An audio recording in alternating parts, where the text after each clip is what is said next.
بسم اللہ الرحمن الرحیم۔ السلام علیکم۔ سوال: قرآن مجید میں کل کتنے ملائکہ کا نام موجود ہے؟ جواب: قرآن مجید میں کل 7 ملائکہ کا نام موجود ہے۔ سوال: گناہگار لوگ روز قیامت کے دن کس چیز میں ڈوبے ہوئے ہوں گے؟ جواب: اپنے پسینے میں ڈوبے ہوئے ہوں گے۔ سوال: گناہ سے بچنے کی کون سی 2 صورتیں ہیں؟ جواب: نمبر 1، دل میں اللہ تعالیٰ سے ملاقات کا شوق ہو، اور نمبر 2، اللہ تعالیٰ کے سامنے پیشی کا خوف ہو۔ سوال: قرآن مجید میں کس فعل کو قتل سے بھی زیادہ شدید قرار دیا گیا ہے؟ جواب: قرآن مجید میں طلاق کو قتل سے بھی زیادہ شدید عمل قرار دیا گیا ہے۔ سوال: حضور پاک صلی اللہ علیہ وسلم کی حیات مبارکہ میں کتنی ازواج مطہرات کا انتقال ہوا تھا؟ جواب: 2 کا انتقال ہوا تھا۔ حضرت خدیجہ اور حضرت زینب رضی اللہ تعالی عنہم کا انتقال ہمارے نبی کی حیات مبارکہ میں ہوا تھا۔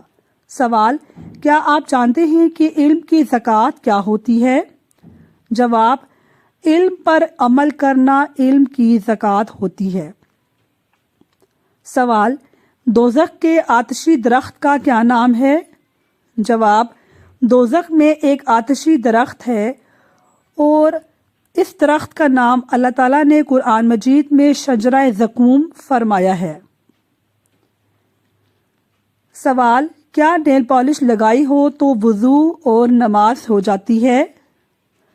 جواب: وضو سے پہلے نیل پالش کو ریموور کے ذریعے سے ہٹا دیں تاکہ پانی ناخنوں تک پہنچ سکے۔ سوال: سجدہ تلاوت کیسے کرنا چاہیے؟ جواب: سجدہ تلاوت ایک خاص سجدہ ہے جو قرآن مجید کی مخصوص آیات کی تلاوت یا سننے پر ادا کیا جاتا ہے۔ اس کا طریقہ اور حالت درج ذیل ہے: کھڑے ہو کر یا بیٹھ کر۔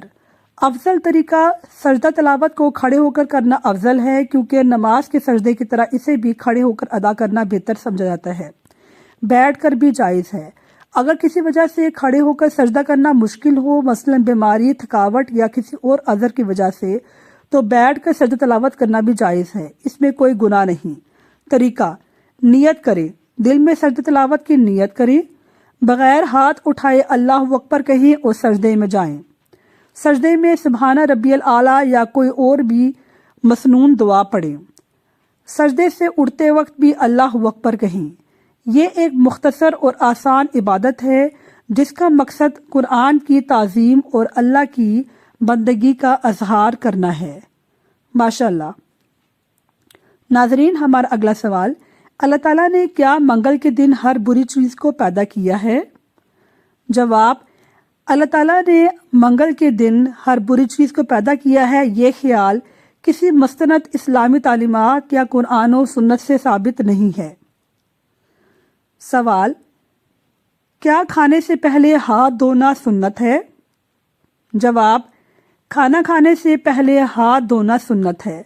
حضرت سلمان فارسی فرماتے ہیں، نبی کریم صلی اللہ علیہ وسلم نے ہمیں حکم دیا ہے کہ کھانے سے پہلے اور بعد میں ہاتھ دھویا کریں۔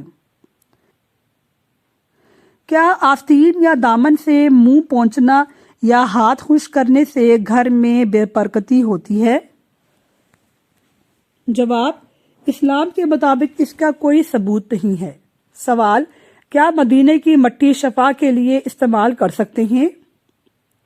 جواب: آپ مدینے کی مٹی کو احترام اور محبت کے ساتھ لا سکتے ہیں اور دعا کے ساتھ شفا کے لیے استعمال کر سکتے ہیں، لیکن یہ ضروری ہے کہ آپ کا عقیدہ مضبوط ہو کہ شفا صرف اور صرف اللہ کے حکم سے ہی آتی ہے۔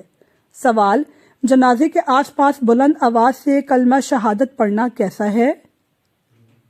جواب: جنازے کے آس پاس اونچی آواز سے کلمہ شہادت یا دیگر اذکار پڑھنے کی اجازت نہیں ہے، کیونکہ یہ نبی کریم صلی اللہ علیہ وسلم کی سنت اور صحابہ کے طریقے کے خلاف ہے۔ جنازے کے دوران سکون اور دعا پر توجہ دینی چاہیے اور غیر ضروری رسومات یا آواز پیدا کرنے سے گریز کرنا چاہیے۔ ناظرین، ہمارا اگلا سوال ملاحظہ فرمائیے: قرآن مجید کی چابی کسے کہا جاتا ہے؟ جواب: قرآن مجید کی چابی بسم اللہ الرحمن الرحیم کو کہا جاتا ہے۔ سوال، شاور سے نہانا کیا حرام ہے؟ جواب، شاور سے نہانا حرام نہیں۔ سوال، کیا تعویذ کو بھگو کر اس کا پانی پینا حرام ہے؟ جواب، تعویذ کو بھگو کر اس کا پانی پینا یا استعمال کرنا شریعت کے مطابق جائز ہے، بشرطے کہ اس میں کوئی شرکیہ یا ناجائز کلمات نہ لکھی ہوں۔ سوال، کیا قبر کو پکی کرانا گناہ ہے؟ جواب، قبر کو پکی یا آرائش سے آراستہ کرنا اسلامی تعلیمات کے مطابق ناپسندیدہ ہے اور یہ گناہ کے قریب لے جا سکتا ہے۔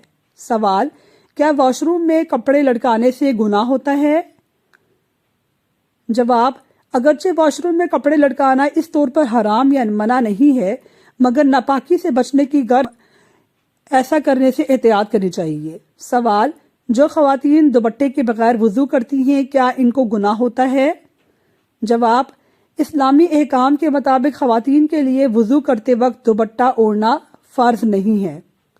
ناظرین، میری ویڈیو کو لائک کیجئے اور میرے چینل کو سبسکرائب کیجئے۔ اللہ حافظ۔